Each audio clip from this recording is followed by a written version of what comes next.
하나님께서 11월 30일 거룩한 날 우리에게 주실 말씀은 시편 107편 10절로 16절 말씀입니다. 구약성경 881페이지 시편 107편 10절로 16절 말씀, 저와 여러분이 한 절씩 교독하시고 16절 말씀은 다 함께 읽도록 하겠습니다. 사람이 흑암과 사망의 그늘에 앉으며 곤고와 쇠사슬에 매임은 그러므로 수고로 저희 마음을 낮추셨으니 저희가 엎드러져도 돕는 자가 없었도다.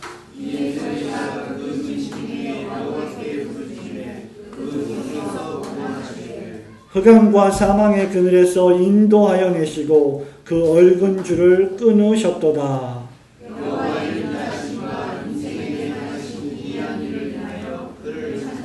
다 함께 합니다. 저가 논문을 깨뜨리시며 쇠빗장을 꺾으셨음이로다.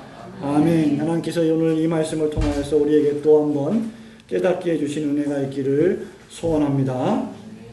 1990년대 중반 저는 영국의 유학을 떠났습니다. 영국에서 유학할 당시에 런던 시내에 있던 여러 가지 명소들을 방문할 기회가 있었습니다.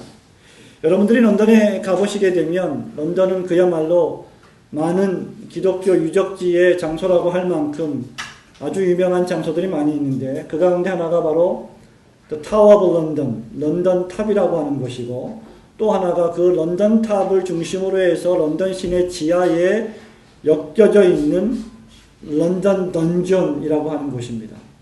런던 던전이라고 하는 곳은 런던의 지하 감옥을 의미합니다. 저는 이 런던 던전을 방문한 적이 있었는데요. 이 런던 던전은 중세 감옥을 재현해 놓은 지하 감옥 또는 토굴 감옥을 의미합니다. 영국 런던 튜리 스트리트에 위치해 있고 대중에게는 1976년에 공개되었습니다. 중세시대에 죄수들의 고문이나 처형을 당하는 장면들 또는 고문시설과 도구들, 목과 발에 쇠사슬로 묶여져 있는 사람들, 피를 흘리는 장면들, 죄수들의 여러 가지 모형들을 또 갖가지 잔혹한 장면들이 전시되어 있는 곳이 바로 이 지하 감옥입니다. 또한 런던에 흑사병이 만연했던 1665년 당시에 병에 걸려서 죽어가던 당시의 참혹한 상황들이 밀랍 인형처럼 이렇게 잘 묘사되어 있는 곳이 바로 런던 지하 감옥입니다. 이 지하 감옥은 음산하고 습기가 많아 축축했습니다. 실제로 이곳에서 수많은 죄수들이 고문을 당하며 고통 가운데서 죽음을 직면하고 있었다는 것을 생각했을 때 매우 오싹했던 생각을 지울 수가 없습니다. 그런데 오늘 우리가 읽은 이 본문 말씀에서 시인은 우리 인간들이 바로 이러한 지하 동굴 감옥, 지하 토굴 감옥에 갇혀 있는 존재로 묘사하고 있습니다. 지난주에 우리는 많은 사람들이 광야 사막길에서 안전히 거할 성읍과 도시를 찾아서 유리방황했지만 결국 찾을 수 없었다는 것을 살펴본 바 있습니다. 인간들은 끊임없이 세상에서 하나님 없는 구원을 갈망하고 추구하며 노력하고 있지만 여전히 줄이고 목마르며 여전히 피곤한 인생을 살고 있습니다. 길이 없는 길에서 헤매고 있는 죄인된 인생들의 모습입니다. 오늘 시인은 또다시 인류가 만난 두 번째 난제를 우리에게 그림과 같이 설명해 주고 있습니다. 이 시인은 그런 의미에서 예술가다운 기질을 가지고 있습니다. 그것이 바로 흑암과 사망의 그늘에 갇힌 죄인들의 모습입니다. 여러분들이 성경을 읽을 때 항상 염두에 두어야 할 것은 그 성경의 모든 묘사하는 말씀들이 바로 다른 사람이 아닌 나 자신에 대한 묘사라고 하는 것입니다. 그것을 염두에 두고 성경을 읽어야 할 것입니다. 시인이 오늘 우리에게 들려주는 흑암과 사망의 그늘은 과연 무엇을 의미하고 있습니까? 그것은 인간이라고 하는 존재가 흑암과 사망이라는 감옥에 갇혀있는 자들이라는 것을 교훈해 주고 있습니다. 10절 말씀을 보면 사람이 흑암과 사망의 그늘에 앉으며 곤고와 쇠사슬에 매임은이라고 기록했습니다. 여기 흑암은 darkness, 암흑을 가리킵니다. 사망의 그늘은 칠흑 같은 어두움을 지시하고 있습니다. 흑암과 칠흑 같은 어두움의 공통점이 무엇입니까? 빛이 없다는 것입니다. 인간은 지금 빛이 전혀 없는 철저하게 어두운 암흑에 갇혀 있다는 말입니다. 지난주에 우리는 동일한 시인을 통해서 인간들이 광활한 광야 사막길에서 이리저리 헤매이는 모습들에 대해서 상고한 바 있습니다. 광야 사막길이 너무너무 광대하고 광활하고 넓어서 안전한 상업을, 안전한 도시를 찾을 수 없는 것이 문제였습니다. 그런데 지금은 시인이 감옥과도 같은 아주 작고 밀폐된 공간으로 우리를 인도하고 있습니다. 이곳은 좁은 곳입니다. 제한된 장소입니다. 자기 몸 하나를 간신히 움직일 수 있는 공간입니다. 마치 지하 감옥과도 같은 이곳에서 사람들은 철로 된 쇠사슬에 묶여있고 발목은 착고에 매여 있습니다. 전혀 옴짝달싹할 수 없는 상황입니다. 광야 사막길이 광활하고 광대한 것이 문제였다고 하면 지금 시인이 묘사하고 있는 이 감옥의 모습은 전혀 옴짝달싹하지 못하게 만드는 좁고 작은 감옥 같은 장소가 문제라는 것입니다. 사랑하는 성도 여러분, 바로 이것이 인간이 만난 두 번째 난제입니다. 제가 지금 무엇을 말하고 있습니까? 시인이 지금 무엇을 말하고 있습니까? 시인은 지금 인간이, 저와 여러분이 마치 칠흑같이 어두운 빛이 하나도 없는 감옥과 같은 곳에 갇혀있는 존재다라고 말하고 있는 것입니다. 빛이 하나도 없는 흑암에 앉아있다고 말합니다. 그곳은 더더군다나 사망의 그늘이라고 했습니다. 시인이 묘사하는 이곳은 단순한 감옥이 아닙니다. 그것은 사망의 그늘입니다. 그것은 죽음이 엄습하는, 죽음을 예감하는 장소입니다. 죽음의 그림자가 드리우는 곳이지요.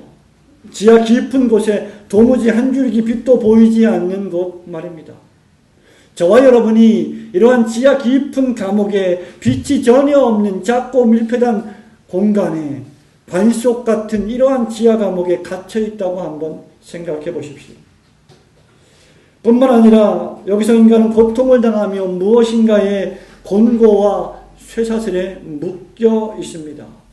16절 말씀에 보면 그 감옥은 그 밖에 논문과 철로 된 쇠빗장까지 말하고 있습니다.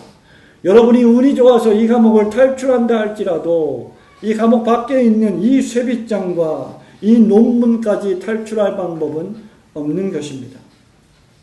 성도 여러분, 시인의 이러한 묘사가 우리에게 무엇을 가르치고 있습니까?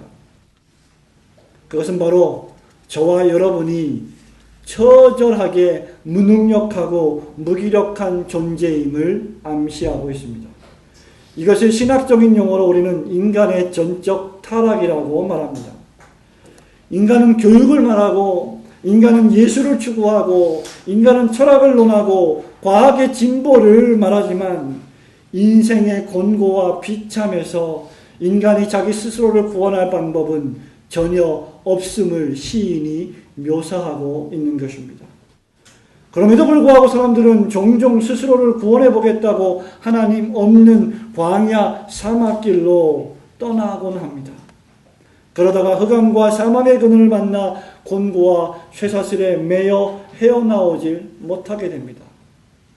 성경에 그 대표적인 사람이 하나 있는데 바로 그가 누가복음 15장에 나오는 돌아온 탕자입니다. 한 아버지에게 두 아들이 있었습니다.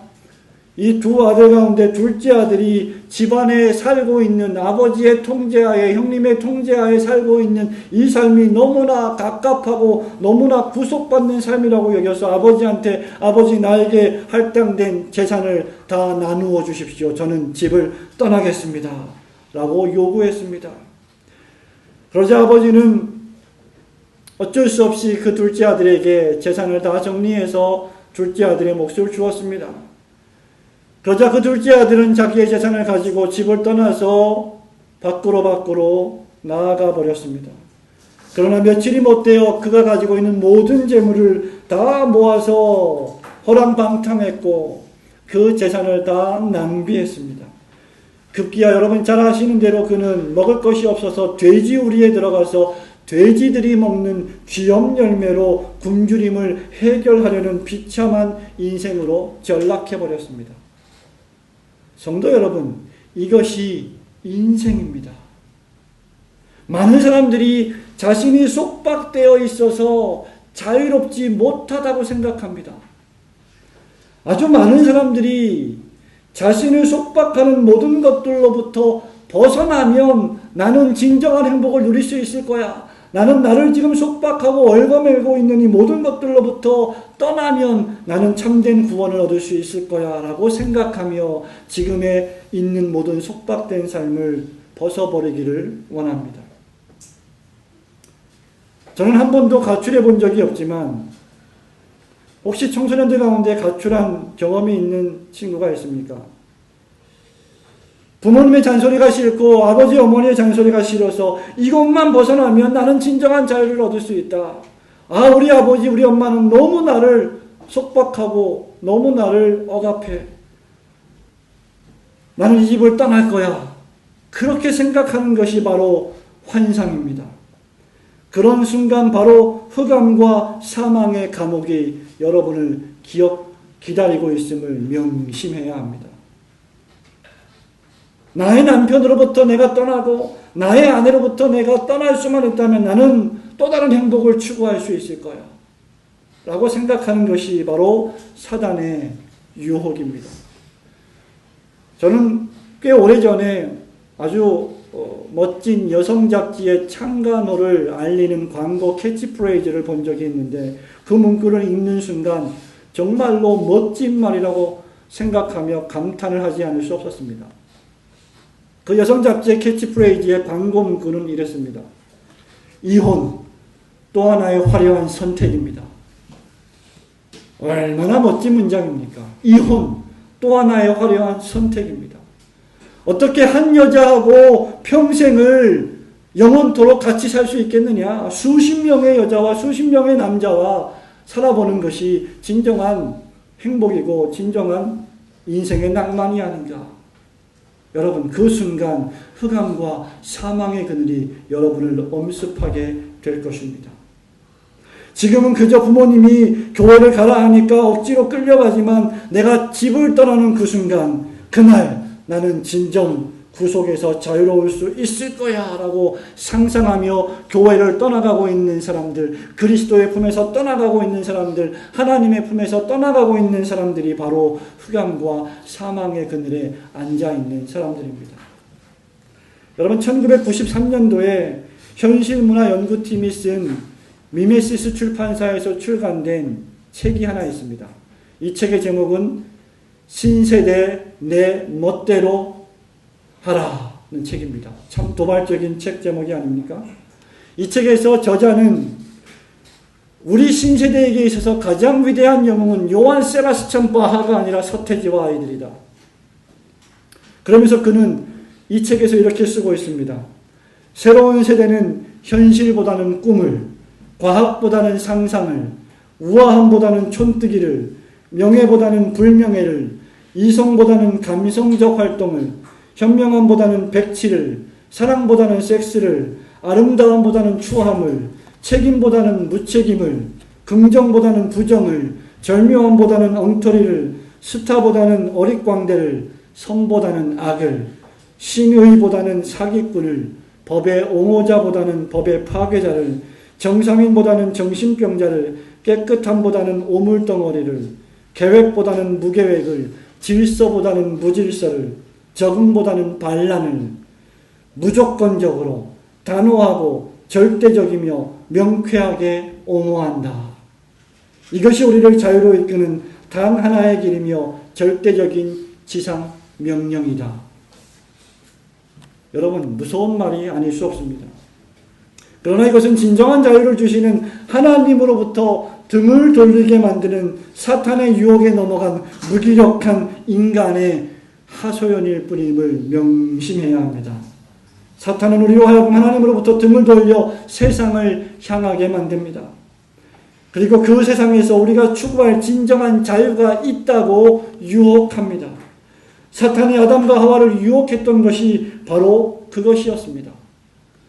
사탄의 유혹에 빠진 결과 아담과 하와는 자유는커녕 행복은커녕 죄의 속박과 죄책감과 두려움의 노예가 되어버리고 말았음을 여러분이 잘 알고 있지 않습니까?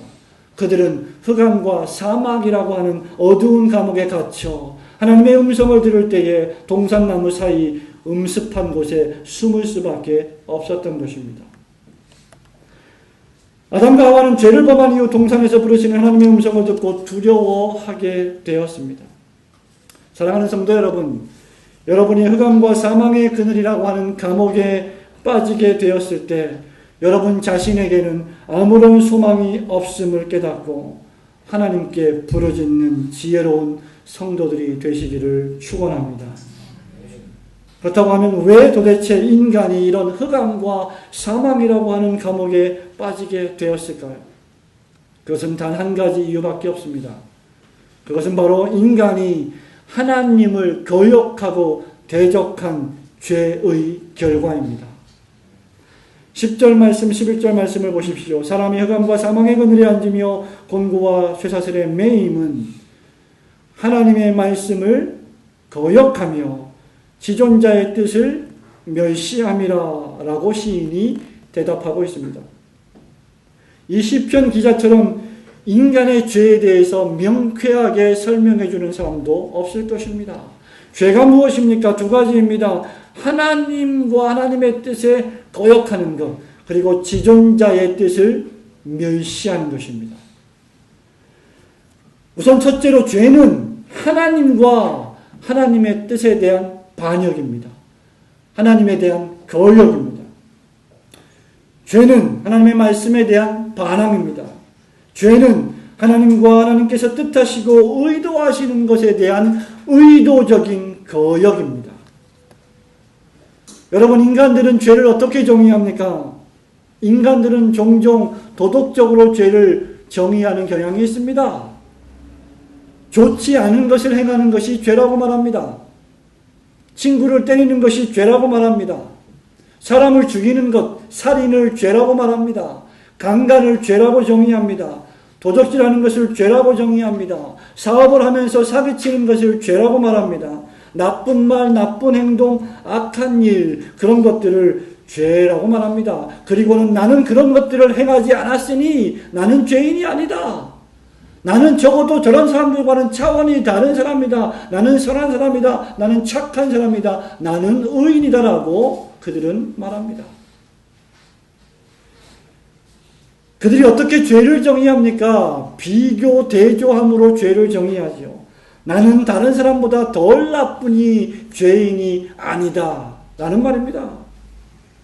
나는 주일에 예배를 드리고 나는 주일에 11조도 드리고 종교적 의무를 다하니 나는 그런 일들을 하지 않는 사람들보다는 적어도 착하고 적어도 죄인은 아니다 라고 자기 자신을 정의하는 것입니다. 나는 내 아들과 딸에게 시간을 할애해서 놀아주고 영화도 보여주고 밥도 먹여주고 아주 착한 아빠 착한 엄마 노릇을 하고 있으니 나는 죄인이 아니다. 나는 선하다. 그렇게 생각하는 것이 인간들의 죄의 정의입니다. 여러분, 얼마나 유치한 죄의 정의입니까?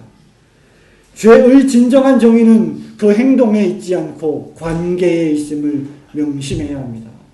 죄는 하나님과 나와의 관계에 있습니다.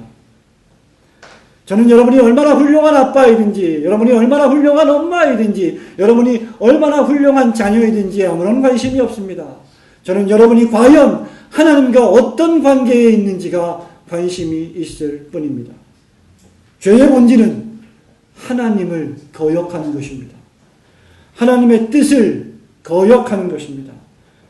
달리 말하면 하나님을 의식하지 않고 하나님의 뜻 대신 내 인생, 내 생명, 나의 삶을 나의 의지와 나의 경험과 나의 지식으로 내 인생을 내 마음대로 살아가는 것, 그것이 바로 죄입니다. 여러분과 제가 살인죄를 저지르지 않았어도, 도적질을 하지 않았어도, 남의 등을 쳐서 먹고 살지 않았어도, 거짓말을 하지 않았어도 하나님 관계에 있어서 내 마음대로 살았다면 그것이 바로 죄라는 것입니다.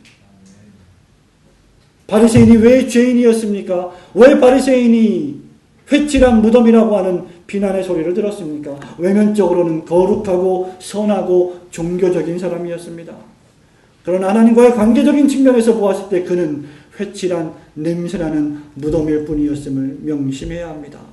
그들은 사람에게 보이려고 의를 행했을 뿐입니다. 그들은 진정으로 하나님을 경배하며 섬기지 않았던 것입니다. 인간이 하나님을 대적한 죄의 결과 그들은 흑암과 사망에 빠진 것입니다. 그 죄는 하나님과 하나님의 뜻에 대한 거역이라고 했습니다. 그 두 번째는 무엇입니까? 11절 말씀에 있는 대로 죄는 지존자의 뜻을 멸시하는 것입니다. 여기 지존자의 뜻이란 무엇입니까? 하나님께서 광야 사막길에서 방황하는 자들에게 제안해 주셨던, 그들을 방황하고 유리했던 그들을 이끌어서 바른 길로 인도해 주셨던 바로 그 길, 지난주에 우리가 상고했던 그 길, 그 진리, 그 생명, 그 예수 그리스도의 길을 의미합니다. 흑암과 사망의 그늘에 앉아있는 자들을 그 고통에서 구원하시고 그 사망의 그늘에서 인도하여 내시기 위해 하나님께서 친히 준비해 주신 예수 그리스도의 십자가의 길이 바로 지존자의 뜻입니다. 그런데 인간들이 그 지존자의 뜻을 무시하는 것입니다. 그것이 바로 죄입니다. 예수 믿으세요. 예수 믿어야 구원을 얻습니다. 예수 그리스도를 믿어야 죄사함을 받습니다. 예수 그리스도를 믿어야 진정한 인생의 참 의미를 발견할 수 있습니다. 예수를 믿어야 왜 여러분들이 이 세상에 태어났고 살고 있으며 어디로 가고 있는지를 알 수 있습니다. 라고 하나님께서 우리에게 제안해 주시는 복음의 메시지, 그것이 바로 지존자의 뜻입니다. 그런데 인간들이 그런 것을 멸시합니다. 가장 높으신 분의 가장 지혜로우신 구원의 길을 세상 인간들이 경멸합니다. 그들은 그리스도와 그의 십자가에 못 박히심을 경멸합니다. 멸시합니다. 지금은 그런 일이 별로 없지만 적어도 한 15년, 20년 전에 저희들이 신학생들이었을 때 우리 신학생들은 종종 시내에 나가서 노방전도를 해야 되는 일들이 있었습니다. 저도 적지 않은 횟수의 노방전도의 경험이 있는데 종강역에서도 전도를 했었고 또 지금은 있는지 모르겠습니다만은 화신백화점 앞에서 전도했었을 때의 그 경험이 아직도 생생합니다. 몇몇이 나가서 전도를 하면서 한 사람이 복음의 메시지를 설교합니다. 그러면 다른 신학생들이 전도지를 나눠주면서 예수 믿으라고 길 가는 사람들에게 전도합니다. 앞에서 전도사님 한 분이 열심히 설교를 합니다. 나머지 전사님들은 전도지를 나눠줍니다.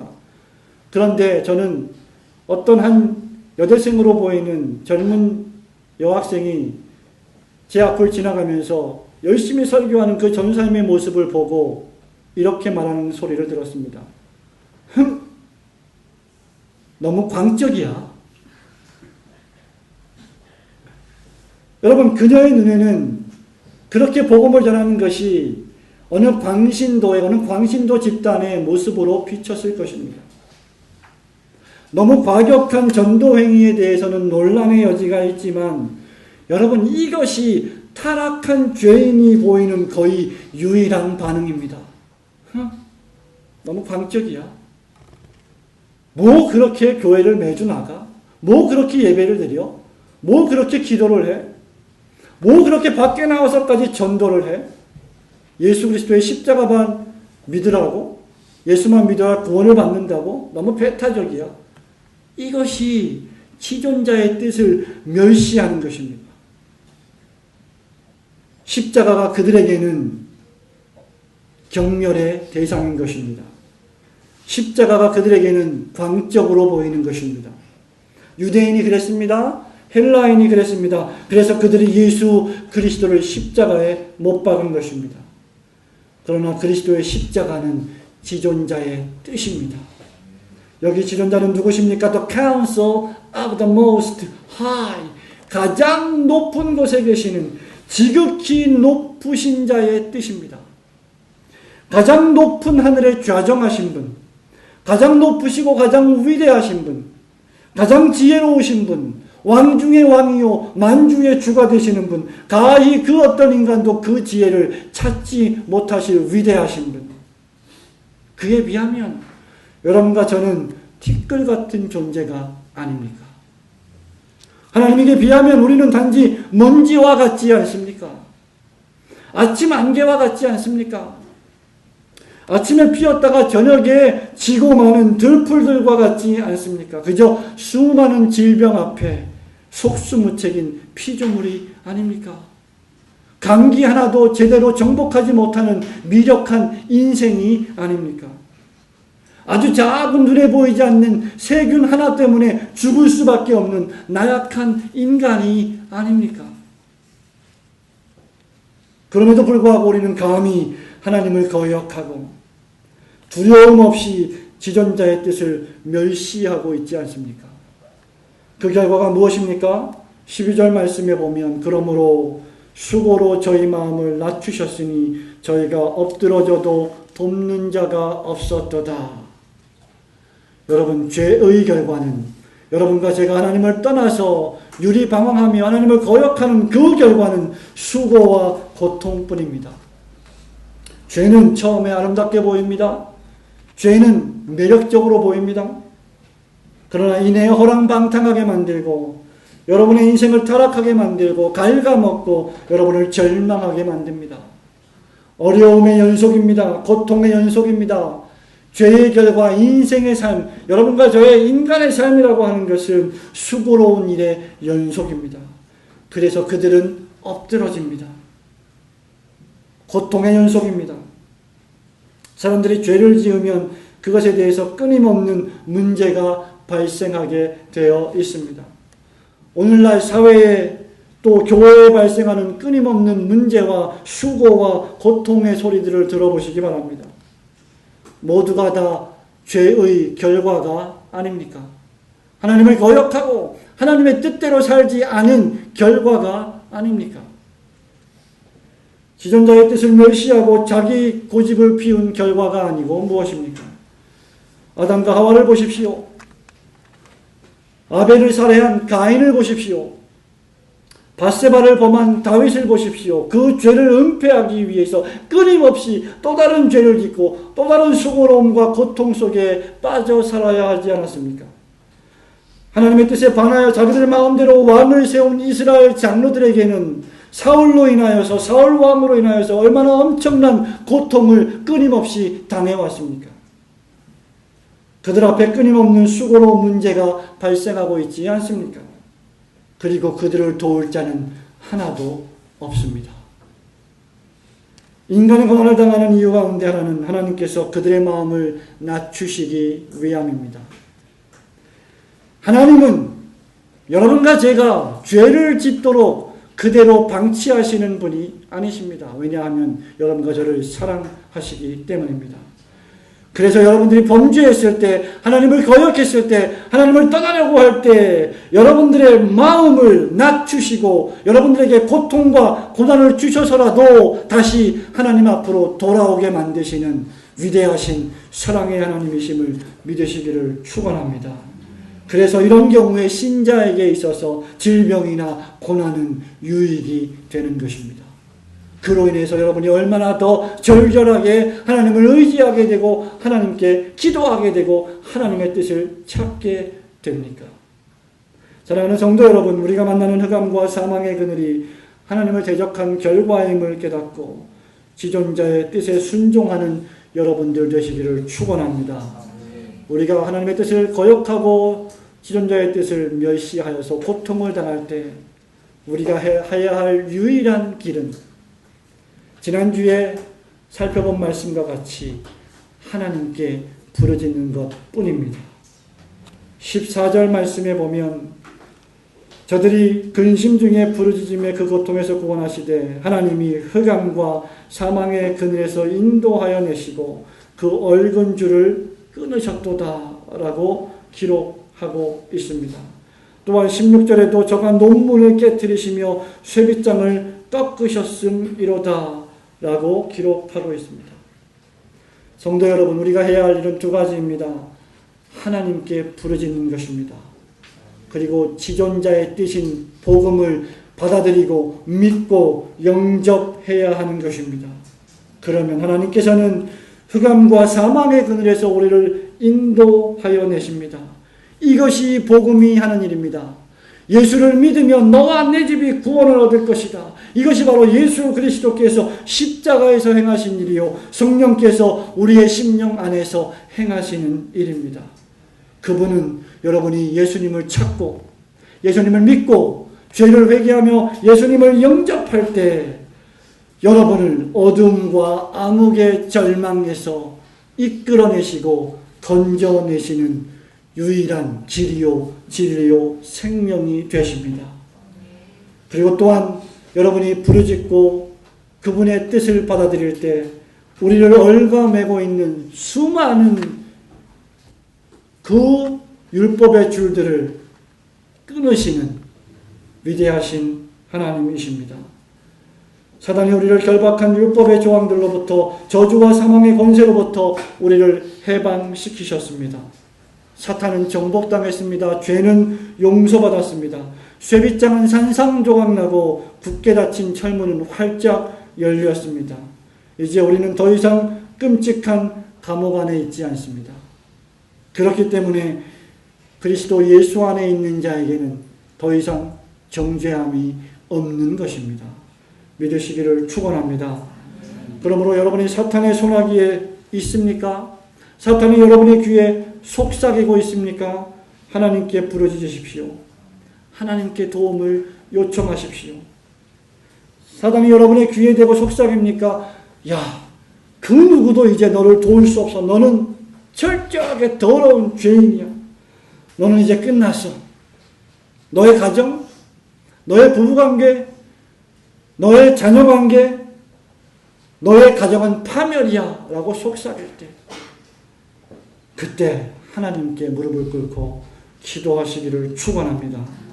그때가 바로 구원의 때입니다. 바로 그때 주께서 여러분을 구원하십니다.